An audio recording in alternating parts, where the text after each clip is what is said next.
दोस्तों, आज की कहानी है सासू माँ अपने हाथों से ही क्यों अपने रिश्ते बिगाड़ रही हो। दोस्तों, कहानी शुरू करने से पहले अगर आपने चैनल को सब्सक्राइब नहीं किया हो तो कर लीजिए ताकि आपके पास पहुंच सके हर नया वीडियो। माँ, आपको नहीं लगता जब से मानव ने ये घर लिया भाभी कुछ ज्यादा ही उड़ रही हैं। तभी तो ऊपर वाला बड़ा कमरा जिसमें बालकनी और बगीचा है वह खुद के लिए रखा और नीचे का कमरा हमारे लिए रखा ताकि उनके आराम में खलल ना हो। क्या आपने उन्हें बताया नहीं कि इस घर में पापा के भी पैसे लगे हैं, तो इस घर पर सबका समान अधिकार है। रेखा अपनी माँ सुनीला जी से कहती है। सुनीला जी बोली, बेटा क्यों इन बातों पर ध्यान देती हो, छुट्टी बिताने आई हो, एंजॉय करो। उसे गलत फहमी पालनी है तो पालने दो, आखिरकार मेरे पति और बेटे का पैसा लगा है तो पहले इस घर पर मेरा अधिकार है। अब ये बताओ कि तुम खाओगी क्या, आज तो नेहा बहू की छुट्टी है, कहती हूँ वह खुद बनाएगी।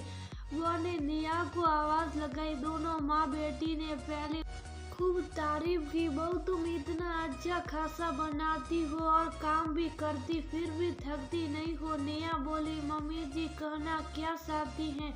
सुनीला जी बोली, मैं सोच रही थी रेखा इतने दिनों बाद आई है तो मैं ही उसके लिए कुछ बना देती हूँ।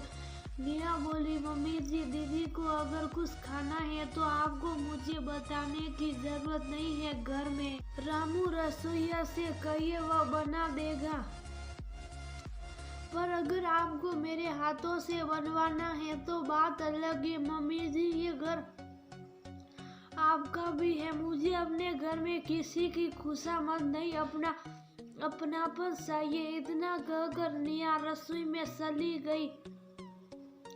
रेखा अपनी माँ को बोली, माँ आप तो बहुत अच्छा अभिनय करती है। सुनीला जी बोली, रेखा तुम भी सीख लो, कल को तुम्हारी बहू भी आएगी, थोड़ी सी झूठी तारीफ करो और अपना काम निकाल लो। देखा तुमने, यहाँ सांप भी मर गया और लाठी भी नहीं टूटी। इतना कहकर दोनों माँ बेटी हंसने लगी। नेहा उन दोनों के स्वभाव से भली भांति परिचित थी, रिश्तों में दरार न आए इसलिए वह इन सब बातों पर ध्यान नहीं देती थी। वह अपने पति का हाथ बटाने के लिए उसकी कंपनी में ही जॉब करती थी ताकि मानव पर ज्यादा दबाव न हो और वह परिवार के लिए भी वक्त निकाल सके। नेहा को रसोई में देखकर मानव प्यार से उसे बाहों में भरते हुए बोला, क्या बात है, तुम रसोई में क्या कर रही हो। एक तो तुम्हें 2 दिन की छुट्टी मिलती है, उसमें भी तुम रसोई भी आ गई। नेहा बोली, वही तो 2 दिन की छुट्टी मिलती है तो सोचा क्यों नहीं अपने परिवार के लिए कुछ बनाया जाए, आखिर सब मेरे अपने ही तो हैं। दोनों बातें कह रहे थे तभी रेखा आई और बोली, मानव हमने या माँ ने इसे कुछ बनाने को नहीं कहा है, ये अपने आप रसोई में आई है क्या। नेहा, माँ ने तो तुमसे मिन्नत तक नहीं की थी कि वह मेरे लिए बना देगी, पर तुम यहाँ अपनी तारीफ के चक्कर में आ गई। अब मानव को लगेगा कि हमारी वजह से तुम काम कर रही हो। मानव बोला, दीदी ये आप क्या कर रही हैं, नेहा ने तो मुझे कुछ कहा ही नहीं है, ये बात तो मुझे आपसे पता चली कि ये आपके लिए कुछ बना रही है। जब सुनीला जी को लगा कि रेखा के ज्यादा बोलने से कहीं उनकी पोल न खुल जाए तो वह बात को संभाली और बोली, रेखा ये कैसी बातें कर रही हो। मैंने बोला जरूर था, पर बहू ने आगे बढ़कर खुद कहा कि मैं बना दूंगी। बेचारी को 2 दिन की छुट्टी मिलती फिर भी देखो तुम्हारे लिए रसोई में लगी हुई है और तुम ऐसी बातें करती हो। चलो बहू अब बाकी का काम मैं देख लूंगी, तुम जाओ अपना काम करो। उनके जाते ही रेखा बोली, माँ ये क्या किया आपने, पता तो चले मानव को कि उसकी पत्नी कितनी चालाक है।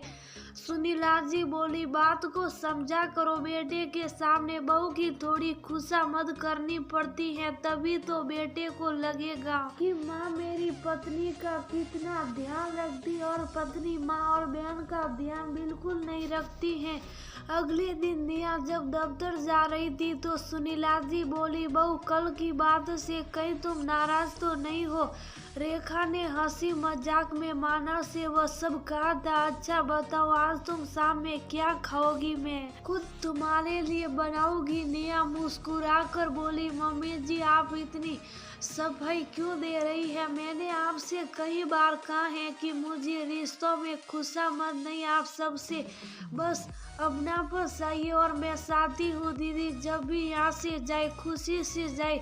सुनीला जी बोली, बहू बचपन से ऐसी है। निया बोली, मम्मी जी छोटी छोटी बातों के लिए घर में कलेश हो, ये मुझे अच्छा नहीं लगता।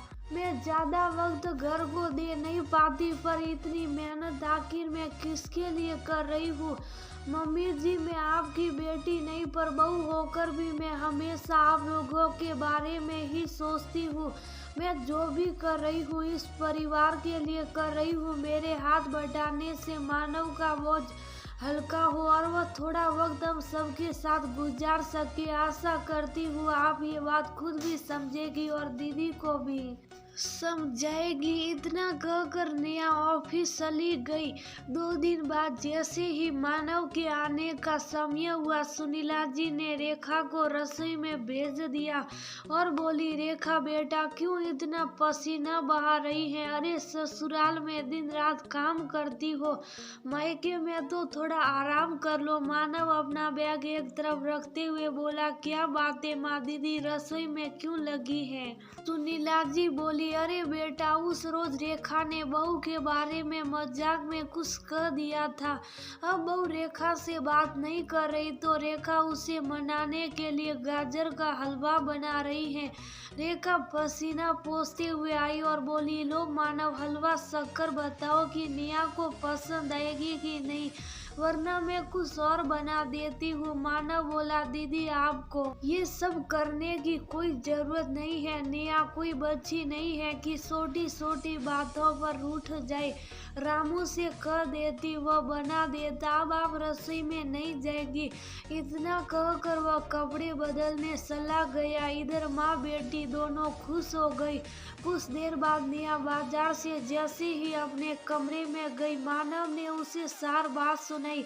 निया ने अपनी सफाई दी और बोली, मैंने नहीं कहा था किसी से कि वह मेरे लिए कुछ करे। आप मेरे स्वभाव से परिचित थे, मुझे किसी की चापलूसी बिल्कुल पसंद नहीं है। बातों को घुमाकर और उस पर झूठ की चादर ओढ़ाना ये सही नहीं है। निया और मानव को एक साथ देखकर दोनों माँ बेटी खुश हो रही थी कि आज मानव निया को सबके सामने डांटेगा। निया हाथ जोड़कर सास को बोली, मम्मी जी अगर मेरी किसी बात का आपको बुरा लगा है तो माफी चाहूंगी। और दीदी आपसे मैंने कब कहा था कि मैं आपसे नाराज हूँ? और अगर आपको भाभी और ननद का झगड़ा ही करना है तो कहिए, मैं दफ्तर से छुट्टी ले लेती हूँ। निया के इतना कहते ही दोनों ने झूठी हंसी सजा ली। मानव बोला, आज के बाद मैं कभी आपकी बातों में नहीं आऊँगा, वरना मैं दोनों तरफ से जाऊँगा।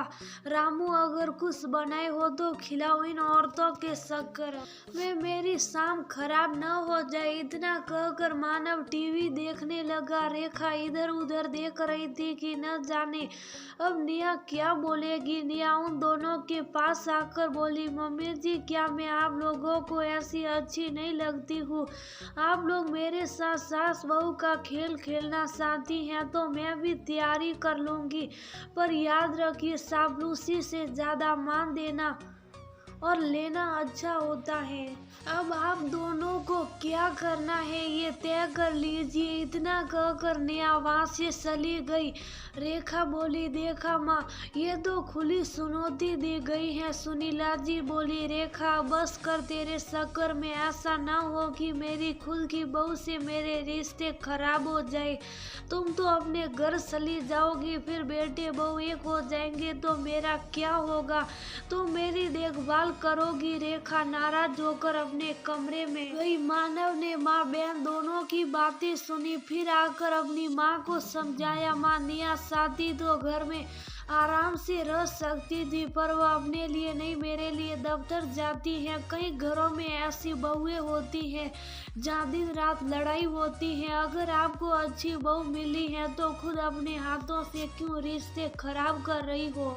मानव ने निया को भी सारी बातें बताई तो निया बोली, मैं ये सब पहले से जानती हूँ, बस इतने दिनों तक सुख थी ताकि हमारे खुद के रिश्ते खराब न हो। दीदी का क्या है, वह तो मेहमान है, कल चली जाएगी, बाद में हम सास बहू को एक साथ रहना है। मानव को निया पर गर्व महसूस हो रहा था। सुनीला जी को एहसास हुआ कि बेटी की बातों में आकर वह अपने बहू से खुद के रिश्ते खराब कर रही थी। वो ने पहले अपनी बेटी को समझाया और उसे विदा किया। फिर एक रोज वह निया के लिए खीर बना रही थी। निया मुस्कुराकर बोली, मम्मी जी मत कीजिए ये सब, आखिर हम दोनों इतनी मेहनत क्यों करते हैं ताकि आपको कुछ करना न पड़े। हमारे रिश्ते में अपनापन हो, इससे ज्यादा और क्या चाहिए। सुनीला जी प्यार से बहू को गले लगाई और बोली, बहू एक माँ का प्यार है जो अपने बेटे बहू के लिए खीर बना रही है, अब इतना तो मुझे करने दे। तो मानव बोला, अंत भला तो सब भला। इतना कहते ही सब हंसने